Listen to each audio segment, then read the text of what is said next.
اللهم صل على سيدنا ومولانا محمد وعلى آل سيدنا ومولانا محمد وبارك وسلم ثم صل عليه.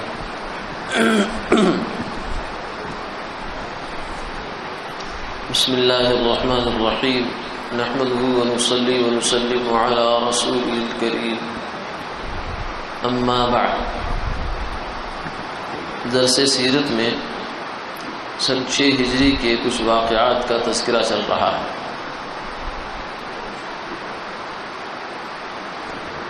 اسی سال شوال میں قرانیین کے مقابلے کے لیے سریہ کرز بن خالد فہری کا ہوا. 20 آدمی بھیجے تھے، وہ لوگ پکڑے گئے اور قتل کیے گئے جیسا کہ حدیثوں میں ہے. یہ کچھ لوگ دربار رسالت میں حاضر ہوئے تھے اور مسلمان ہو گئے، لیکن کچھ عرصہ کے بعد مدینہ منورہ کی آب و ہوا انہیں موافق نہیں آئی، تو آپ صلی اللہ علیہ وسلم نے ان کو کہا کہ جاؤ، مدینہ منورہ کی آب و ہوا موافق نہیں ہے تو چراگاہ، یہ مدینہ منورہ سے کافی دور، کئی میل دور چراگاہ جو ہے وہ غابہ کا علاقہ تھا، جنگل، وہاں صدقے کے اونٹ تھے، تو ان کے پاس جاؤ اور ان کا دودھ پیو. بلکہ بطور علاج آپ نے تجویز فرمایا کہ ان کا پیشاب وہ بھی پیو، کیونکہ ان کو کچھ پیٹ کی ایسی بیماری ہو گئی تھی کہ اس کا علاج آپ صلی اللہ علیہ وسلم کو اسی میں معلوم ہوا. تو انہوں نے جب وہ کیا تو اس سے ان کی وہ بیماری ٹھیک ہو گئی. لیکن اب کسی کے لیے یہ بطور علاج کے ایسا کرنے کی اجازت نہیں ہے. یہ اس وقت کی بات تھی.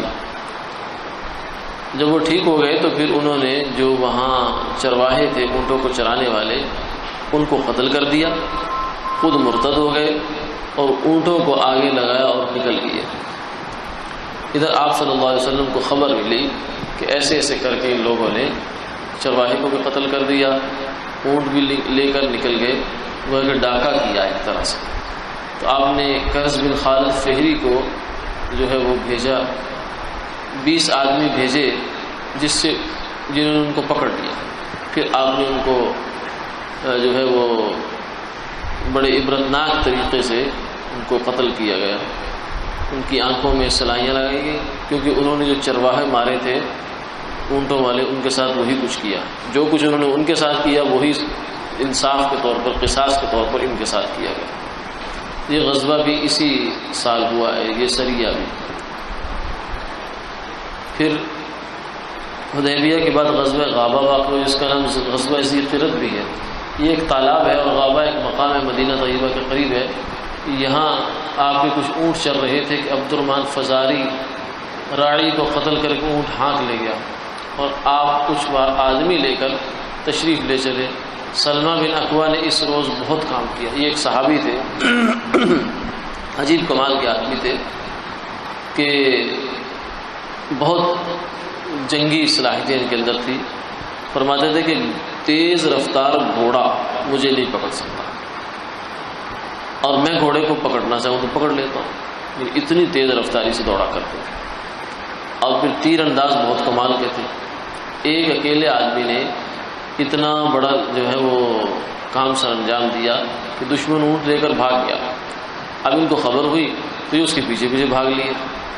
پیچھے مدینہ منورہ میں آواز لگا کے چلے گئے کہ میں ایسے ایسے دشمن رسول اللہ صلی اللہ علیہ وسلم کے اونٹ لے گیا ہے، میں جا رہا ہوں. تو اکیلے آدمی نے ان کے پیچھے جا کر اس طریقے سے ان سے اونٹ بھی چھڑوا لیے سارے، حتیٰ کہ ان کے اپنا جو سامان تھا وہ بھی ان سے چھڑوا لیا، اور ان کے بہت سارا سامان چھڑوا کر جو ہے وہ اکیلے آدمی واپس آئے.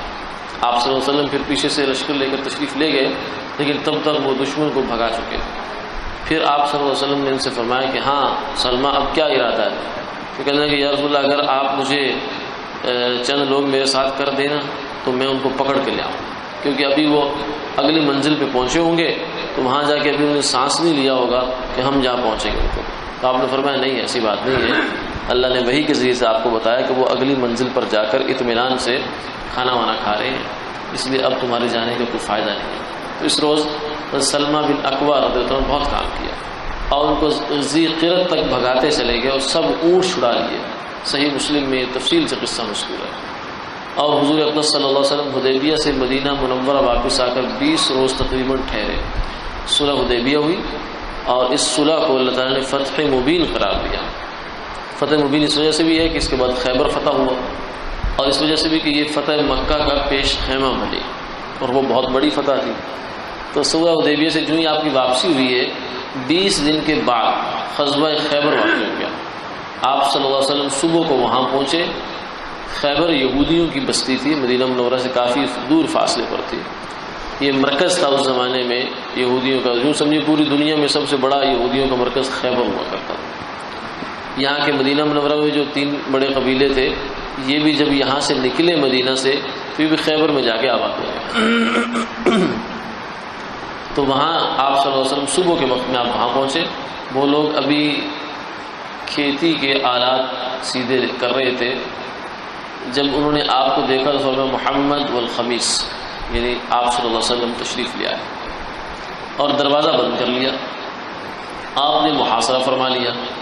7 قلعے خیبر میں تھے، سب قلعے بتدریج فتح ہو گئے، ایک ایک کر کے۔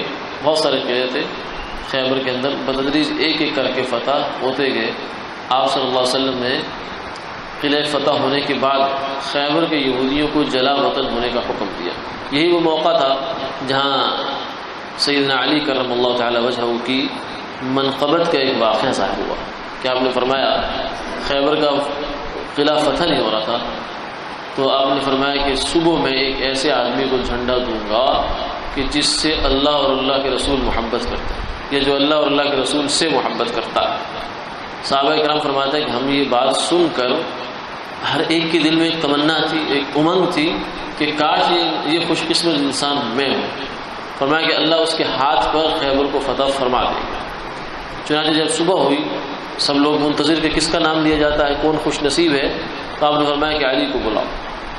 انہوں نے عرض کیا یا رسول اللہ ان کی تو آنکھیں دکھ رہی ہیں، آنکھیں خراب ہیں۔ تو فرمایا کہ بلاؤ ان کو۔ جب بلا کر لائے تو آپ نے اپنا لعاب مبارک آنکھوں میں ڈالا، جس کی وجہ سے آنکھیں بالکل ٹھیک ہو گئی، اور پھر آپ نے جھنڈا ایک لشکر کی قیادت سیدنا علی کرم اللہ تعالیٰ وجہ کو سونپی، اور انہوں نے پھر مرحب کو جو کہ پہلوان تھا خیبر کا، اس کو قتل کیا، اور اس طریقے سے اللہ نے خیبر کو فتح فرمایا۔ فتح ہونے کے بعد آپ نے یہود خیبر کو، خیبر کے رہنے والے یہودیوں کو جلا وطن ہونے کا حکم دیا کہ اب یہاں سے نکل جاؤ، اب یہ زمین تمہارے لیے نہیں ہے، یہ زمین جس کی تھی اسی کے پاس واپس ہو گئی۔ یہ ابراہیم علیہ السلام، بلکہ اس سے بھی پیچھے آدم علیہ السلام اور اللہ تعالیٰ، اللہ ان الارض للہ یورثها من یشاء من عبادی والعاقبۃ للمتقین، فرمایا زمین اللہ کی ہے، وہ جس کو چاہے اپنے بندوں میں سے عطا کر دے۔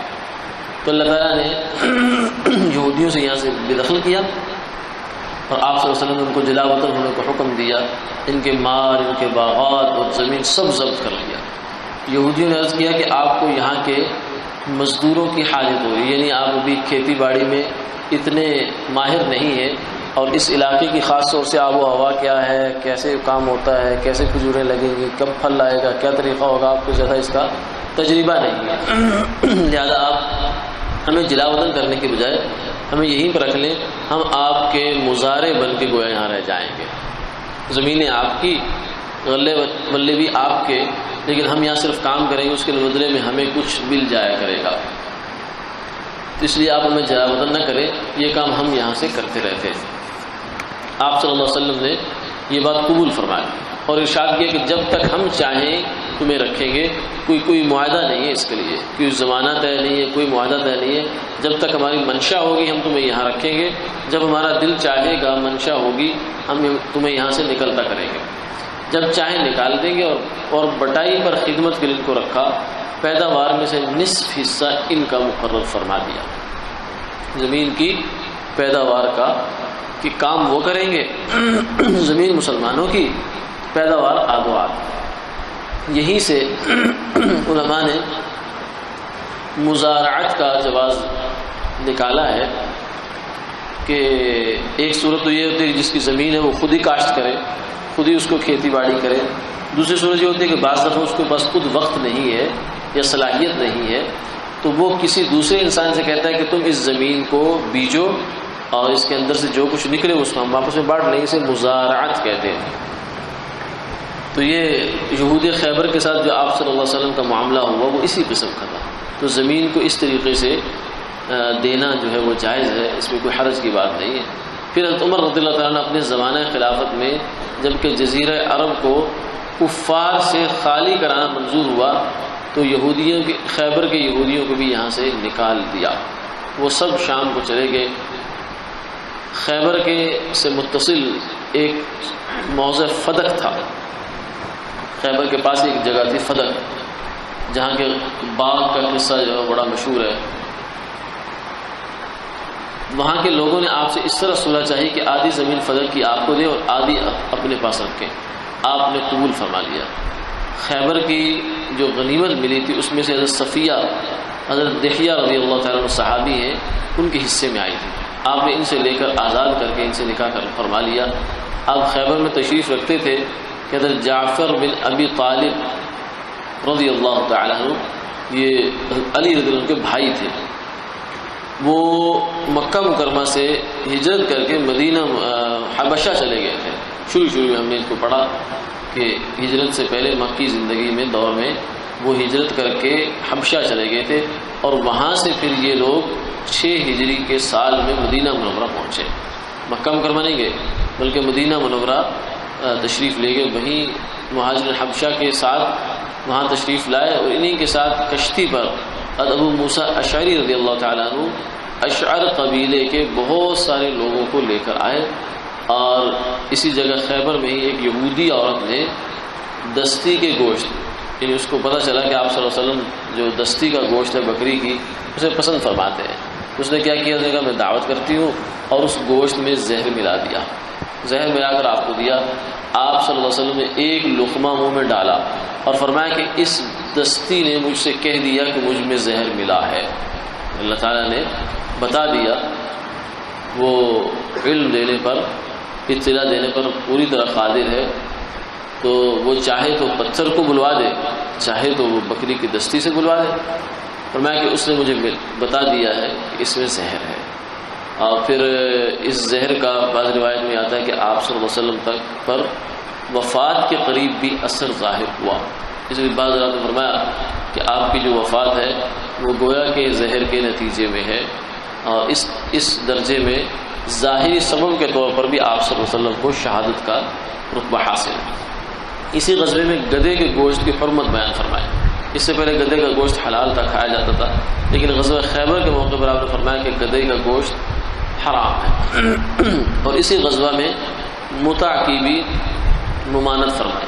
متع ایک قسم کا نکاح ہوتا تھا زمانہ جاہلیت میں، کہ کوئی آدمی اگر کسی علاقے میں جاتا تھا سفر کر کے تو وہاں کچھ عرصہ قیام کرنا ہوتا تھا، اب اہلیہ اپنی بیوی کو ساتھ لے جا نہیں سکتا تھا، اور وہاں مستقل طور سے نکاح کرے، یہ بھی ایک دشواری ہوتی تھی کہ نکاح کے حقوق ہیں، پھر وراثت ہے، پھر مسائل ہیں، پھر نسب اگر بچے کا ثابت ہو جاتا تو اس کے مسائل ہیں۔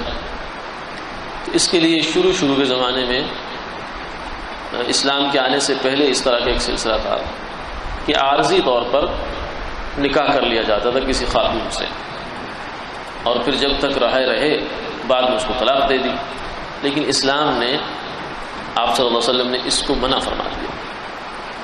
ایک دفعہ اس کی ممانعت جو ہے وہ غزوہ خیبر کے موقع پر ہوئی، اور پھر بعض روایت میں آتا ہے کہ فتح مکہ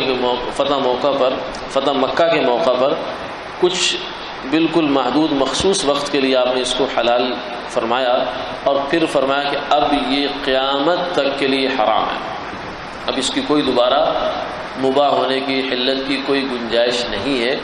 تو یہ متع والا نکاح قیامت تک کے لیے حرام ہو گیا، اس لیے کیونکہ نکاح جو ہے وہ صرف جنسی خواہش پوری کرنے کا ذریعہ نہیں ہے، جنسی خواہش تو اس کے اندر اللہ نے اس لیے رکھی ہے تاکہ آدمی اس کے ذریعے سے نکاح کی طرف راغب ہو جائے۔ اگر یہ خواہش نہ ہو تو کوئی آدمی بھی اتنی بڑی ذمہ داریوں کو بوجھ آرام سے نہ اٹھائے، اس لیے رکھ دی ہے، ورنہ محض جنسی خواہش کی تسکین اس کا مقصد نہیں ہے نکاح کا۔ نکاح تو بہت سے مقاصد اپنے اندر رکھتا ہے، جس کے اندر ایک بنیادی مقصد وہ خاندان کا وجود میں آنا ہے، نسل انسانی کا بقا ہے کہ اسی کے راستے سے انسان دنیا میں باقی رہیں گے، اللہ کی عبادت کریں گے، اللہ کو راضی کریں گے، اور اللہ کا جو دیا ہوا دین ہے اس پر عمل پیرا ہوں گے۔ اس کی بنیاد نکاح بنتا ہے، اس لیے نکاح من سنتی بہت اہمیت بیان فرمائی ہے۔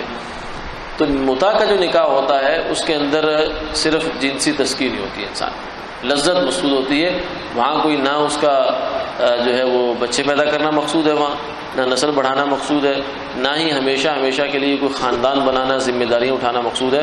وہاں تو صرف اس لیے ہوتا ہے کہ اپنی جسمانی خواہش پوری کی اور اس کے بعد بس پھر کہانی ختم ہو گئی اور اس کو طلاق دے دیا، وہ خود بخود اگر ایکسپائر ہو سکتا ہے تو ہو جائے گا۔ تو اس لیے شریعت میں یہ نکاح کوئی نکاح نہیں ہے۔ اسی قسم کے کچھ نکاح آج کل لوگوں میں جو ہے رواج پکڑ رہے، ایک زواج مسیار بھی ہے، عربوں کے ہاں اس کا تصور ہے کچھ نہ کچھ، یہ بھی ناجائز ہے۔ اور پھر اسی طریقے سے جو ہے تعلیمی اداروں میں، باہر کے ممالک میں جہاں بچیاں بچے پڑھتے ہیں جا کر، دور دراز ہاسٹلوں میں رہتے ہیں کئی سال کے لیے، تو وہاں بعض لوگ ان کو ترغیب دیتے ہیں کہ تم جو ہے نا آپس میں ویسے تو رہ ہی رہے ہو، گناہ کی زندگی گزارو تو نکاح کر لو۔ تو وہ انہیں کیا چاہیے؟ دیکھو چاہیے 2 آنکھیں اور بھوکے کو 2 روٹیاں۔ وہ چاہتے ہیں کہ ہاں ہمارے مزے بھی رہیں گے اور گناہ بھی بچ جائے گا، اور شریعت کا ٹھپا اور مہر بھی لگ جائے گی۔ تو کہتے ہیں ہمارا کیا جاتا ہے، نہیں لگے نہ پھٹکڑی۔ تو اس لیے وہ بھی نکاح پر آرام سے آمادہ ہو جاتا ہے۔ پھر وہ 1-2 اپنے دوستوں کو بٹھاتے ہیں لڑکا لڑکی اور نکاح کر لیتے ہیں، اور بس اس کے بعد جو ہے وہ زندگی گزر رہی ہے ان کی۔ پھر جب انہوں نے واپس آنا ہے، لڑکی کی زندگی برباد کر کے اس کا جی بھر جاتا ہے، پھر وہ کہتے ہیں میرے ماں باپ نہیں مانتے، اب میں تمہیں اپنے ساتھ نہیں رکھ سکتا، اب تم اپنے گھر میں اپنے گھر۔ تو یہ نکاح کوئی نکاح نہیں ہے، یہ بھی ایک طرح کی بدمعاشی ہے، اس لیے اس کی بھی شریعت اجازت نہیں دیتی۔ نکاح پراپر طریقے سے ہونا چاہیے، ہمیشہ کے لیے ہونا چاہیے، جو شریعت نے اس کے مقاصد رکھے ہیں ان کے پیش نظر ہونا چاہیے۔ اس لیے خفیہ نکاح بھی کوئی نکاح نہیں ہوتا۔ کچھ لوگ ایسا ہوتے ہیں کہ وہ ایک بیوی موجود ہے، دوسری کے ہی خفیہ نکاح کر لیا، بس اکا دکا لوگوں کو پتہ ہے، اس کا بھی نہیں، کیونکہ نکاح جو ہے وہ پورا نظام ہے۔ اس کے ساتھ مثلا ایک حکم جو ہے وہ یہ ہے کہ اگر میاں بیوی میں سے کوئی فوت ہو جائے تو دوسرے کا وارث ہے۔ جس نکاح کا کوئی ریکارڈ ہی نہیں ہے، معاشرے میں مشہور ہی نہیں ہے، کوئی شہرت ہی نہیں ہے، تو وہاں کیا کلیم ہوگا؟ وہ بیوی کیا کلیم کرے گی کہ میں وارث ہوں اس کی؟ کون اس کی مانے گا؟ اس کا حق کون دے گا اس کو؟ اور پھر اور بہت سے مسائل ہیں ظلم زیادتی کی صورت میں اور چیزوں کی صورت میں۔ اس لیے فرمایا اعلنوا النکاح ولو بالدفوف وجعلوه فی المساجد، کہ نکاح کو خوب تشہیر کیا کرو، اوپن کیا کرو اس کو، چاہے دف بھی اس میں پیٹنا پڑے۔ حالانکہ دف ایک آلہ لہو ہے، لہو و لعب کا آلہ ہے، لیکن نکاح کے موقع پر مخصوص بعض رات اس کی اجازت دی تاکہ شہرت ہو جائے، لوگوں کو پتہ چلے کہ نکاح ہو رہا ہے۔ فرمایا وجعلوه فی المساجد، اور اس مسجدوں میں کیا کرو تاکہ لوگوں کو زیادہ سے زیادہ معاشرے کے لوگوں کو پتہ چلے کہ یہ مرد اور عورت اب ان کا تعلق آپس میں نکاح کا تعلق ہے، غیر جو حرام کا تعلق نہیں ہے۔ تو نکاح کو اوپن ہونا چاہیے، خفیہ نکاح یہ مزاج شریعت سے بالکل متصادم۔ وآخر دعوانا